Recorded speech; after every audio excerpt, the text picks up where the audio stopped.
ஹாலிடேஸ்னாலே நம்ம K travels தான். தமிழகத்தின் முன்னணி டிராவல்ஸ் நிறுவனம். Plan your happy drips with K travels.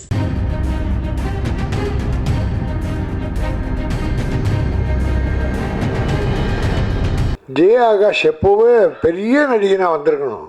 அவரை நான் ராமகிருஷ்ணார் ஒரு படம் பார்த்தேன். அந்த படத்தில் பிரம்மாதான் பண்ணியிருந்தார். இன்னும் அழகு. அவ்வளோ காலம் ஆச்சு.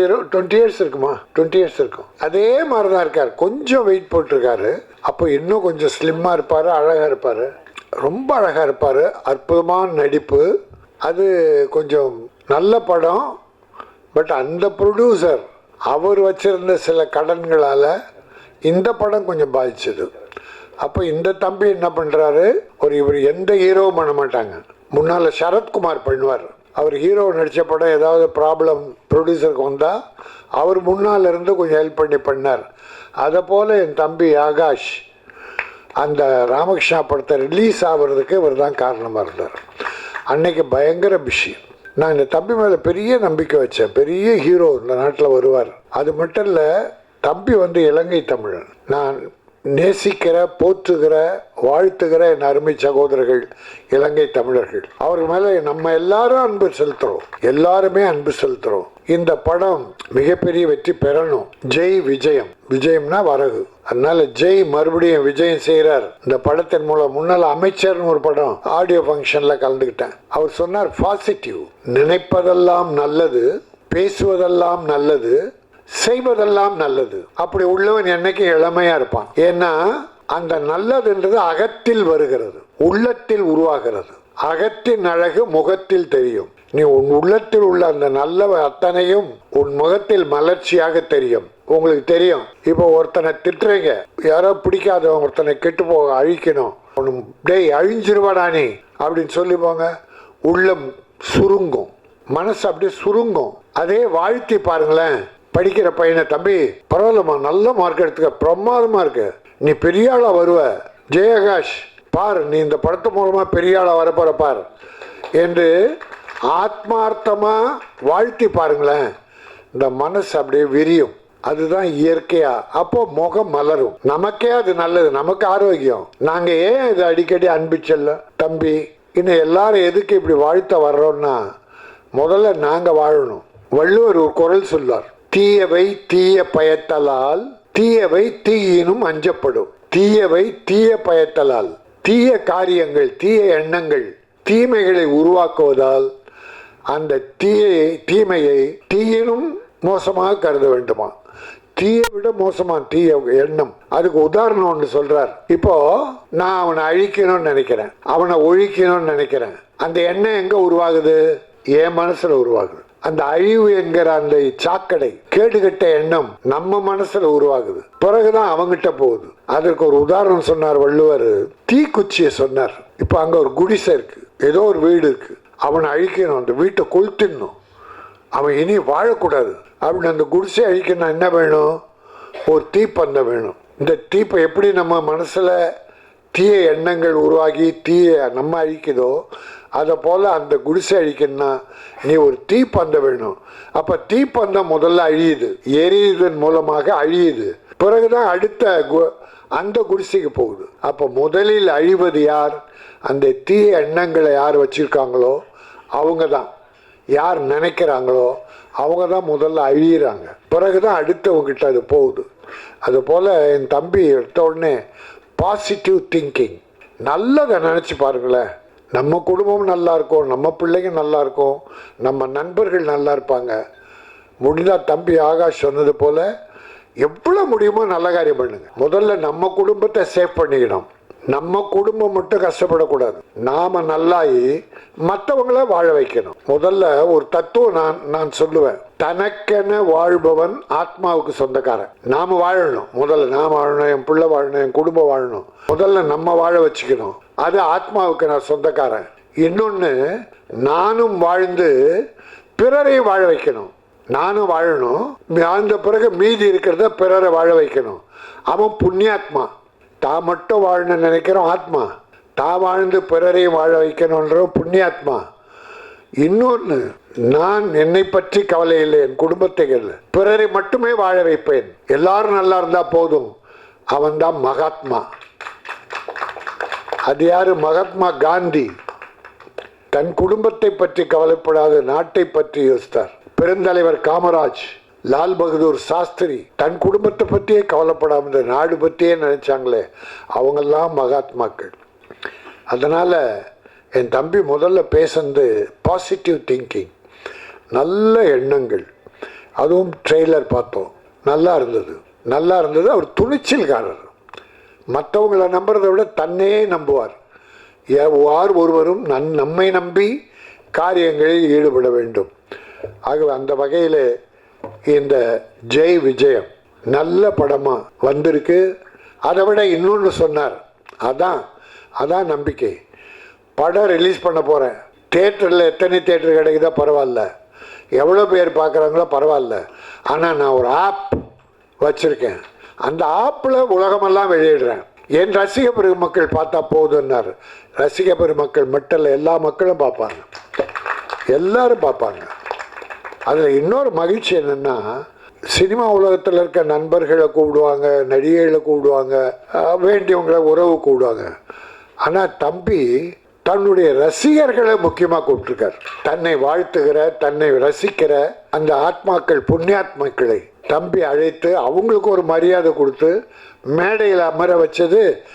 நாங்கள் அன்பு செல்வன் சரி, நானும் முதல் முறையாக பார்க்குறீங்க. நீங்களும் இதுதான் சிறப்பு. யார் தன்னை உயர்த்த பாடுபடுகிறார்களோ, ஏன்னா இன்னைக்கு பல கதாநாயகர் ரசிகர்களின் பணத்தால் கோடி கோடியாக சேர்த்த கதாநாயகர்கள் ரசிகர்களை மதிப்பதில்லை.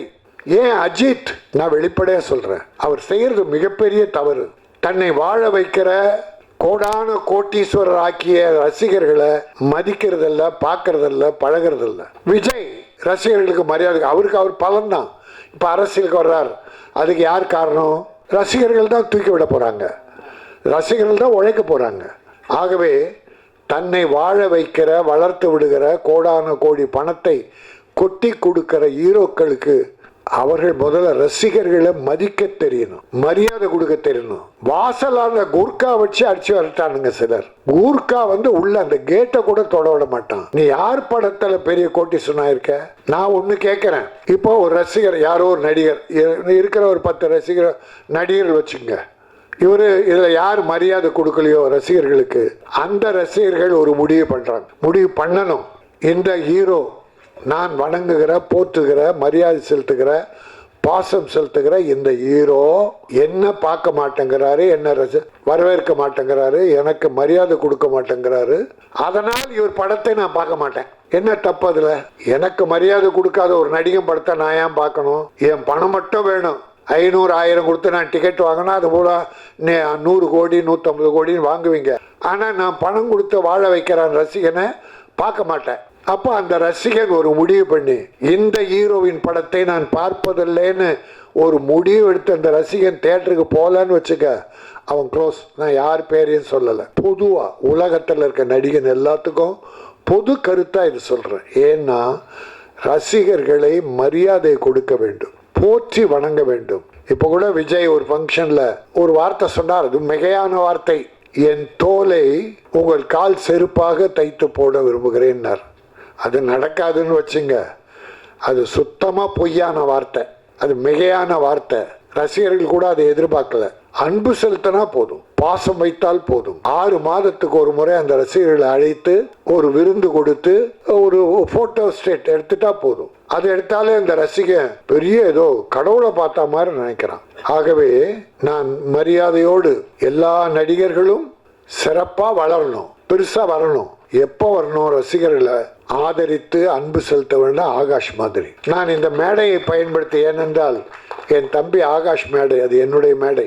அதனாலே நான் பொது கருத்து, இது சினிமா நல்லா இருக்கணும்னு நினைக்கிறேன், எல்லாரும் ஒன்றா இருக்கணும்னு நினைக்கிறேன். சின்ன ப்ரொடியூசர்லாம் எப்படியாவது போங்க, நாங்கள் பெரிய ஆட்கள் மட்டும் பெருசாக வர்றோம்னு நினைக்கிறோம். எல்லாரும் ஒன்றா இருக்கணும். இப்போ ஒரு விஷயம் 1 மாசமாக சினிமாவை அசிங்கப்படுத்திக்கிட்டு இருக்கு. ஒன்று, நம்ம அமீர், இயக்குனர் அமீர், சிவகுமார் குடும்பம், ஞானவேல் ராஜா, பருத்தி வீரன் படம். முதல்ல ஞானவேல் ராஜா படம் ஆரம்பித்து அது நீண்ட நாளாக ஷூட்டிங் போகுதுன்னு பாதியில் படத்தை நான் பண்ண மாட்டேன்னு சொல்லி அமீரே கடன் வாங்கி படத்தை முடித்த பிறகு ஒரு பஞ்சாயத்து ப்ரொடியூசர் கவுன்சிலில் வச்சு அதை ஞானவேல் ராஜாவுக்கு கொடுத்துட்றாரு. ஒரு 1.25 கோடி என்னமோ ஞானவேல் ராஜா அமீர் கொடுக்கணும் அப்படின்னு ஒரு பஞ்சாயத்து. ஆனால் படம் போச்சே தவிர வெற்றி. நம்முடைய கார்த்தி இன்னைக்கு பெரிய ஹீரோவா விளங்குறாருன்னா அது அமீர் தான் காரணம். அது யாராலும் மறுக்க முடியாது. ப்ரொடியூசர் ரொம்ப முக்கியம் இல்லைன்னு சொல்ல. பஞ்சாயத்து படி பணம் கொடுக்கல, கோர்ட்ல இருக்குது. ஆனா கார்த்தி கூட 25வது படத்துல விழாவில் பிரச்சனை வருது. ஏன் அமீரை கூப்பிடல? நாங்கள் கூப்பிட்டா அவர் வரல. அமீர்கிட்ட கேட்டால் மரியாதையாக கொடுக்கல. பெரிய மரியாதை கொடுத்து அமீரை அழைத்திருக்க வேண்டும். சரி, நடந்து போச்சு. அதை போய் இவங்க வாதம் அவங்க வாதம் சிவகுமார் குடும்பம் எல்லாத்தையும் பேசி இன்னைக்கு 1 மாதம் அதுவே பிரச்சனை ஆயிடுச்சு. அது சினிமாவுக்கு மிகப்பெரிய கேவலம். நான் சிவகுமாரை மரியாதைக்குரியவர். அவர் நினைச்சா இன்னைக்கு அதை முடிச்சிடலாம். இந்த அமீர் கொடுக்கணும்னு நினைச்ச பணம் பெரிய பணமே இல்லை. இன்னைக்கு 15 கோடியே என்னமோ கார்த்திக் வாங்குறார். 1.25 கோடியே ஏதோ பஞ்சாயத்து போல் இருக்கு. Council panchayat, producer council. அதை இன்னைக்கு எடுத்து மரியாதையோடு கொடுத்து ஒரு வணங்கி அமீருக்கு ஒரு அவருக்கு ஒரு வாழ்வு, கார்த்திக்கு ஒரு நன்றி கடன், அது சிறப்பாக இருக்கும். ஆகவே இதை தீர்த்து வைக்க சிவகுமார் அவர்களை நான் வேண்டி கேட்டுக்கொள்கிறேன். இது பெரிய பிரச்சனையாகி வாத பிரதிவாதங்கள் வர வேண்டாம் என்பதாலே. இன்னொரு செய்தி, நம்முடைய மன்சூர் அலிகான் திரிஷாவை பற்றி ஒன்று பேசிட்டார்.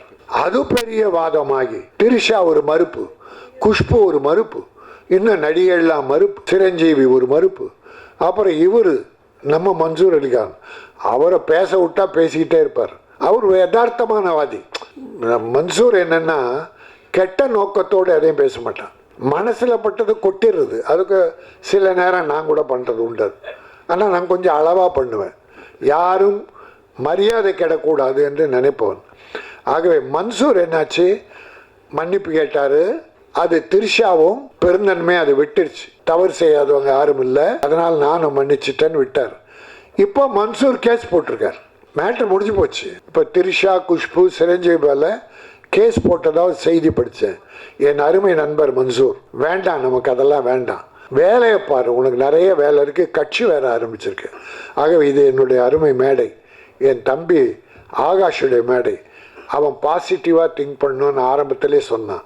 இப்போ சினிமாவுக்கு ஒரு பாசிட்டிவ் என்னென்னா, அடுத்தவங்ககிட்ட சண்டை போட்டு குறை சொல்லி திட்டி அவன் வாழ்க்கையில் பொறாமப்படுறதெல்லாம் விட்டுட்டு வளருபவர்களை வாழ்த்துவோம், வளர துடிப்பவர்களை தூக்கி விடுவோம். என் தம்பி ஆகாஷ் நிலைக்க வேண்டும். இந்த விஜயம், ஆகாஷ் ஜெய் விஜயம், இது மிகப்பெரிய வெற்றி பெற வேண்டும். இந்த தம்பி ஒரு பெரிய கதாநாயகனாக மீண்டும் வலம் வர வேண்டும். இந்த ரசிக பெருமக்களுடைய அன்பும் வாழ்த்தும் அவரை காப்பாற்றும் என சொல்லி என்னுடைய வாழ்த்தையும் அதோடு இணைக்கிறேன். வாழ்க ஜெய் ஆகாஷ், வெல்க ஜெய் விஜயம். நன்றி, வணக்கம். ஹாலிடேஸ்னாலே நம்ம கே டிராவல்ஸ் தான். தமிழகத்தின் முன்னணி டிராவல்ஸ் நிறுவனம். Plan your happy trips with K Travels.